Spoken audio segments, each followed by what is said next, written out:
Salut tout le monde, salut les monégasques, bienvenue pour un nouveau débrief. Alors on renchaîne les semaines à 2 matchs, hein, c'était assez tranquille depuis le début d'année avec un match par semaine.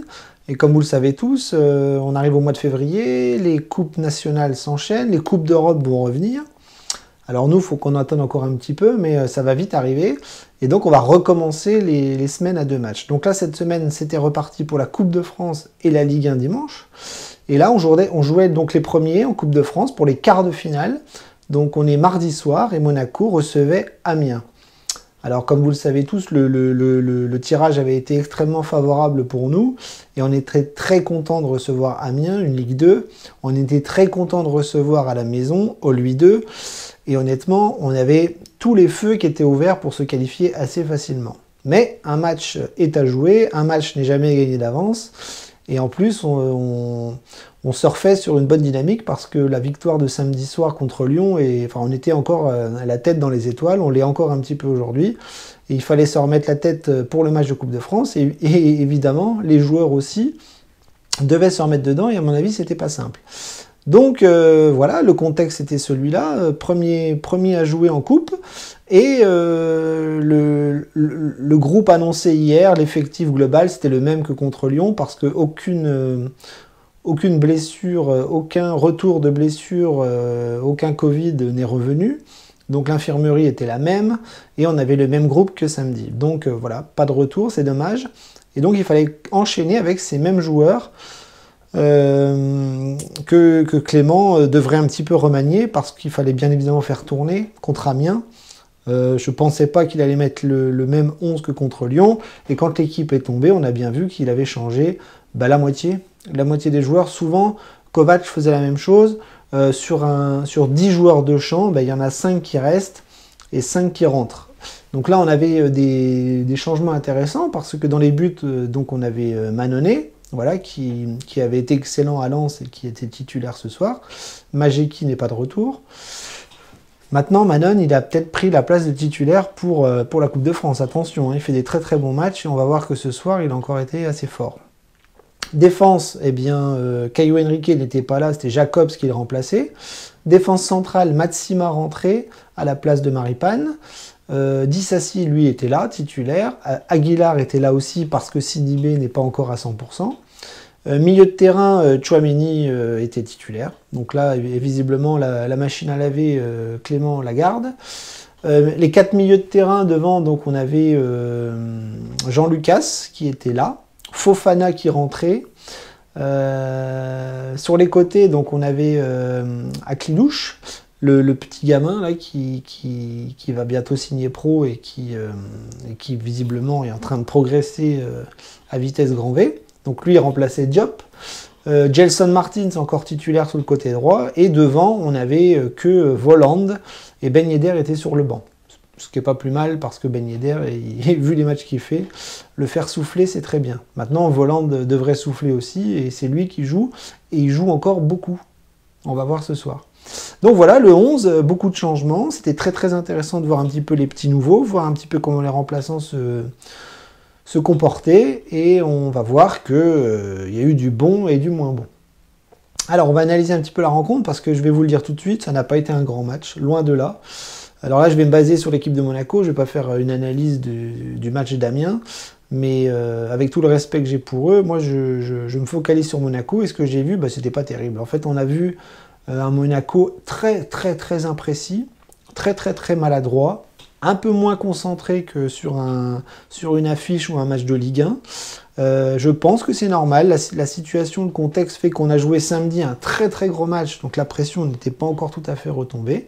Sur le plan physique, c'était peut-être que tout le monde n'était pas à 100%, en tout cas ceux qui avaient joué samedi n'étaient peut-être pas à 100% non plus, mais ils ne pouvaient pas changer les 11 joueurs d'un coup. Donc voilà, l'euphorie était encore un peu là, la fatigue était encore un peu là, les changements ont fait que la mayonnaise du jeu n'était pas forcément très au point. Et en face, on avait une équipe d'Amiens qui était quand même là pour se défendre, et puis pourquoi pas tenter un coup. Je vous rappelle que c'est la Coupe de France, et en Coupe de France, tout le monde peut battre tout le monde. Donc voilà, première mi-temps de Monaco, pas très bonne. On a marqué très très vite sur un corner où Tchouaméni fait une super reprise de volée et la met magnifiquement côté droit. Voilà, le gardien ne peut pas la récupérer. Donc on a marqué très très vite, je crois que c'était la 8e minute de jeu. Et puis très très vite, on a vu que ben, la machine, la mécanique était un peu grippée et on avait du mal à être fluide, à aller de l'avant facilement, à bien défendre, à être... comment je dirais, agressif dans le bon sens du terme. Donc j'ai trouvé que tout était un peu compliqué. On a essayé de le faire, hein, c'est-à-dire que la philosophie de Clément était là, mais ça tournait pas comme d'habitude. Et bien évidemment que les titulaires étaient sur le banc, ils n'étaient pas là, et donc les jeunes avaient du mal, enfin les jeunes et les remplaçants avaient du mal à s'imposer et à faire les choses de façon assez fluide. Donc ça a été compliqué, voilà, au bout d'un 0, on a essayé, on a quand même pas mal attaqué, on a beaucoup frappé au but, on s'est fait peur aussi sur des pertes de balles très bizarres. Voilà, on n'a pas tout maîtrisé derrière, on n'a pas tout maîtrisé devant, ça a été compliqué, on aurait pu mettre plus de buts, notamment à la mi-temps. Et on voyait que la machine était un peu grippée, donc voilà. Beaucoup d'imprécisions, beaucoup de maladresse, beaucoup d'erreurs techniques, ce qui fait que c'était pas un grand match de la part de Monaco, et c'était pas un grand match non plus à regarder, de par la physionomie que je viens de vous annoncer. Donc en deuxième mi-temps, c'était un peu la même chose, on pensait que Monaco allait faire rentrer les titulaires, et puis que ça allait couler un petit peu plus facilement. Et puis la deuxième mi-temps était un peu pareil, voilà, beaucoup de maladresse encore, beaucoup de ratés. Devant le but, on a raté énormément d'occasions franches. Hein. Je pense à Vanderson, je pense à Voland, je pense à tous les joueurs qui se sont essayés et on a beaucoup vendangé. Derrière, c'était pas forcément toujours très précis dans la récupération. Au milieu de terrain, on s'en mêlait un petit peu les crayons, à l'image de Jean Lucas, de Fofana, de tous ceux qui sont rentrés, de tous ceux qui ont joué. Et donc la première mi-temps comme la deuxième mi-temps n'a pas été très sympa à regarder, mais voilà, techniquement on était quand même plus fort que les joueurs d'Amiens, individuellement on avait des joueurs bien au-dessus des joueurs d'Amiens, et c'est la seule chose qui a fait la différence ce soir, parce qu'au deuxième mi-temps on a mis un but aussi sur un super travail d'Akliouche, qui a enrhumé tout son côté gauche et qui a donné un ballon très facile à Voland qui a plus qu'à la mettre au fond. Et donc ça, c'est les deux seuls éclairs de génie de la soirée, avec le but de Tchouaméni et le but de Voland. Dans le reste, ça a été maladroit, compliqué, poussif, et je trouve que ça n'est pas vraiment un match qui restera dans l'histoire.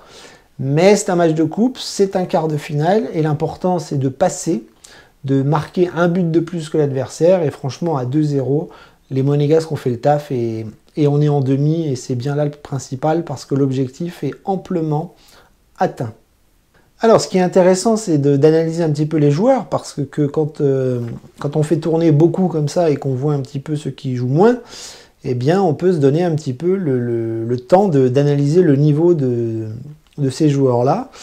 Et il y en a qui ont tiré leur épingle du jeu un petit peu, et puis d'autres qui n'ont pas forcément prouvé beaucoup de choses. Maintenant, on connaît, on sait, on connaît le niveau de l'ensemble de l'effectif. Il y en a encore beaucoup qui sont absents. Et il est évident que Clément doit faire jouer les autres, ceux qui jouent moins, pour ne pas perdre la bonne entente qu'il y a dans le groupe. Donc dans les buts, Manon a fait un très bon match, encore une fois, il n'a pas pris de but, il a fait un super barré en deuxième mi-temps, voilà, une super entrée offensive de la part d'Amiens qui donne le ballon à un joueur qui va frapper presque dans la lucarne, il va la chercher, sublime.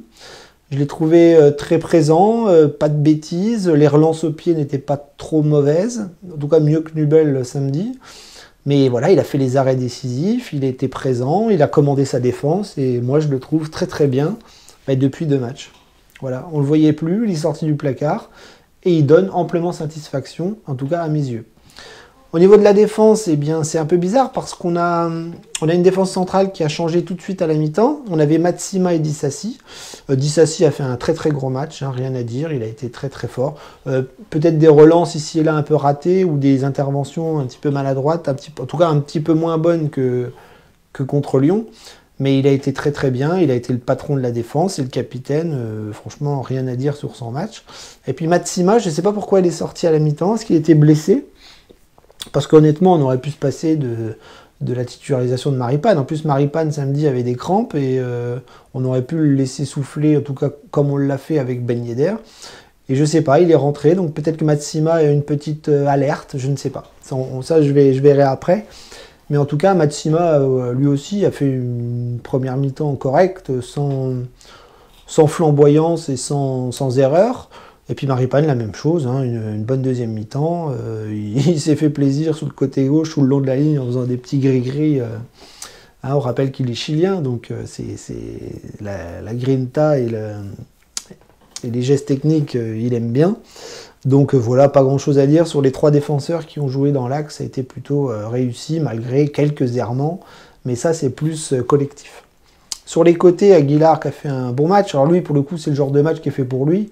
Une petite équipe d'Amiens, si je peux respecter l'adversaire. Pour Aguilar, c'est très bien. Voilà, il court beaucoup, physiquement, il est présent. Il fait les appels, il monte, il descend, il défend, il cherche les copains. Et honnêtement, voilà, un match plutôt correct. Même si, encore une fois, défensivement, je ne nous ai pas trouvé non plus extrêmement... super solide, quoi. Hein. J'ai vu les Amiénois rentrer beaucoup dans la surface de réparation. Côté gauche, Jacobs, pareil qu'Aguilar, voilà, un match correct, avec beaucoup d'offensives, beaucoup de montées. C'est lui qui tirait les coups francs parce qu'on n'avait personne d'autre. Ça, c'est dommage. Mais voilà, un match correct aussi. Voilà, on n'a pas pris de but, ils n'ont pas fait d'erreur monumentale. Et globalement, même si l'aspect défensif aujourd'hui, c'était pas trop ça, ils ont quand même bien fait le taf face à une équipe qui était à leur portée. Milieu de terrain, Tchouaméni très très fort, mais je l'ai trouvé lui aussi un petit peu dans l'embarras une paire de fois. J'ai trouvé qu'en première mi-temps, il perdait des ballons faciles, il se prenait un petit peu les pieds dans le tapis, il faisait beaucoup de fautes, il a pris un carton jaune. J'ai même pas compris pourquoi on ne l'a pas sorti à la mi-temps à la place de Matazo, par exemple, parce que s'il prenait un deuxième jaune, il était expulsé. Et je peux vous dire que Tchouaméni, on va en avoir besoin pour les matchs à suivre. Donc voilà, gros match de sa part, avec lui aussi quelques petits errements ici et là, mais vraiment rien de bien méchant. La ligne de 4 devant, eh bien, sur le côté droit, Gelson n'était pas bon. Alors là, lui, pour le coup, c'est toujours la même chose, mais là, on ne peut pas dire qu'il a vraiment performé dans le peu de temps qu'il a joué. Il est sorti en deuxième mi-temps, mais en première mi-temps, il faisait tout n'importe quoi. Les courses n'étaient pas bonnes, les récupérations n'étaient pas bonnes, les prises de balles, c'était toujours limite, il s'en mêlait les crayons, et dans la surface, je ne l'ai pas trouvé non plus. Donc vraiment un match très faible de la part de Jason Martins. Contrairement à son copain de l'autre côté, à Kliouche, qui lui, pour le coup, c'était la petite nouveauté. C'était vraiment la curiosité de ce match-là et je l'ai trouvé très très bon. Alors là, je suis très très content de ce qu'est ce petit-là. Alors là, c'est vraiment émouvant de voir des jeunes comme ça arriver, rentrer, être titulaire, jouer. Et en plus, il fait une passe décisive. Tout ce qu'il a fait, c'était pratiquement parfait. Il a une vision de balle très très bonne. Je ne sais pas si c'est le fait de côtoyer Fabregas tous les jours, mais au niveau de la passe, j'ai trouvé très très bon. Au niveau de la récupération, au niveau de l'élimination, au niveau de la coordination dans les petits espaces où il arrive à trouver les copains, et je l'ai trouvé vraiment très très bien, et pour moi c'est l'homme du match. Hein. Alors est-ce que c'est le fait que c'est une nouveauté et qu'on ne le voit pas souvent? Mais moi, voir un petit gamin comme ça rentrer et faire un match comme il a fait, moi je dis parfait. Bravo, et à Kliouche, j'ai très envie de le revoir. Au milieu de terrain, Jean-Lucas et Fofana, j'ai trouvé Fofana qui a fait un bon début de match, et puis au fil des minutes, on les a un petit peu perdus tous les deux. Alors peut-être que c'était ça le problème de ce soir, c'est-à-dire que Jean-Lucas et Fofana, qui étaient quand même censés créer du jeu et tenir un milieu de terrain assez touffu, ah ben, je ne les ai pas trouvés très très bons. Je vous dis, Fofana a fait un bon début de match, une bonne première mi-temps. Il a récupéré des ballons, il se projetait vite vers l'avant, il a même frappé au but. Et puis très très vite, je l'ai trouvé qu'il a un petit peu disparu.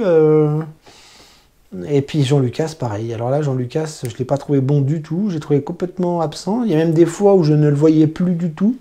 Je trouvais qu'il se cachait un petit peu. Et quand il avait le ballon, il faisait rien d'extraordinaire. Soit il perdait le ballon, soit il n'arrivait pas à combiner. Et voilà, je ne l'ai pas trouvé très concerné. Donc du coup, quand un milieu de terrain comme ça ne performe pas beaucoup, eh ben, c'est compliqué d'avoir un élan collectif assez fort. Devant, Voland bien isolé. Alors là, moi, Voland, on va pas revenir sur le fait de ne pas avoir pris d'attaquant au mercato, mais comme Boadou est toujours blessé et que Ben Yedder ne jouait pas, j'ai trouvé Voland bien seul devant, et puis c'est pas du tout son rôle. Avant-centre, c'est pas son rôle. Lui, c'est vraiment un deuxième attaquant qui doit rôder dans un espace très très grand autour d'un autre avant-centre, d'un autre attaquant. Voland, il aime courir, on l'a compris, même si je le trouve un petit peu pâteau. Mais là, en pointe, c'est compliqué. Hein. Il n'a pas du tout l'ADN du buteur ou de l'avant-centre. Lui, pour le coup, c'est un vrai second attaquant. Et quand Ben Yedder n'est pas là, je trouve que Voland baisse vraiment d'un cran. Alors, il a marqué un but, mais comme je vous l'ai dit, c'est Aklilouche qui a tout fait. Mais sur son match, je l'ai trouvé très très combatif, mais peu précis et peu tueur devant le but. Au niveau des remplaçants, c'était intéressant aussi de voir tous ceux qui sont rentrés. Alors il y en a beaucoup qui sont rentrés. Il y a Vanderson, il y a Maripane, comme je vous ai dit, il y a Matazo, il y a Diop, il y a Sidibé, je ne sais plus si je l'ai dit. En tout cas, dans tous ceux qui sont rentrés, Diop a fait une bonne fin de match où il était très très actif et il a même failli mettre une super lucarne sur une superbe frappe. Mais dans les remplaçants, voilà, j'ai pas trouvé que ça faisait beaucoup la différence. Vanderson, alors lui, Vanderson, c'est agaçant parce que il est très très fort visiblement. Je pense qu'il a un physique qui va bien s'adapter à la Ligue 1. Mais alors devant le but, qu'est-ce qu'il a raté ce soir? Il a un face-à-face, il la met à côté, quoi. Un face-à-face. Il la met sur le côté gauche, près du poteau. Voilà, c'est triste, mais il aurait vraiment pu marquer encore un but. Et à l'image de sa rentrée, voilà, il a fait beaucoup de différences, il s'est beaucoup incrusté dans la surface, mais il a raté un petit peu tout ce qu'il a entrepris. Les centres, les frappes, les face-à-face et le manque de but qui était tout fait à un moment donné. Voilà, Diop, Vanderson, Sidibé, il est rentré sur la fin aussi, on l'a pas beaucoup vu. Qui d'autre est rentré? Matazo, ouais, une bonne petite rentrée aussi. Alors je pense que Matazo, il aurait pu être titulaire ce soir, mais je pense que si on doit perdre Tchouaméni sur une blessure ou sur une suspension, je vois pas beaucoup qui pourrait le remplacer. Fofana, je suis pas sûr. Matazo peut-être. Mais en tout cas, c'est bien de l'avoir vu un petit peu ce soir. Voilà, donc je sais pas, j'en ai peut-être oublié un ou deux, je ne sais plus. Mais en tout cas, voilà, on a fait reposer des cadres, Ben Yedder, Caio Henrique, etc. On les a reposés, ils n'ont pas joué. Et on espère que tout le monde va bien se reposer pour que dimanche, on soit frais, fringant, et qu'on soit gagnant, surtout, face au Merlu. Bien, alors on va conclure par le fait que l'objectif, il est simple. Il fallait oublier Lyon, il fallait se qualifier, il fallait battre Amiens, j'allais dire facilement. Ça n'a pas été très facile. On a fait le strict minimum, on a été très très maladroit, mais l'objectif principal est réussi. On est qualifié, on va en demi, et j'espère qu'on ne tapera pas Nice ou Marseille et qu'on pourra aller au Stade de France pour la finale, parce que franchement, on y allait l'année dernière, et moi perso, j'ai très très envie d'y retourner, et je pense que les joueurs aussi. Donc voilà, je ne vais pas en dire plus, l'objectif est atteint, c'est formidable. Maintenant, on va se concentrer sur dimanche. On reçoit Lorient au Louis II. À 13 h dimanche, c'est une horaire de merde. J'espère que les joueurs seront réveillés, que les joueurs seront concernés, qu'on aura une équipe type forte. Peut-être quelques retours, je ne suis pas sûr, mais en tout cas, j'espère qu'on sera aussi fort que contre Lyon et qu'on va exploser Lorient, parce que notre dynamique positive en ce moment, il faut vraiment pas qu'elle s'arrête. Vraiment pas. Voilà, je vous laisse donc Daguet-Mounigou à dimanche et profitez bien cette petite mais belle qualification.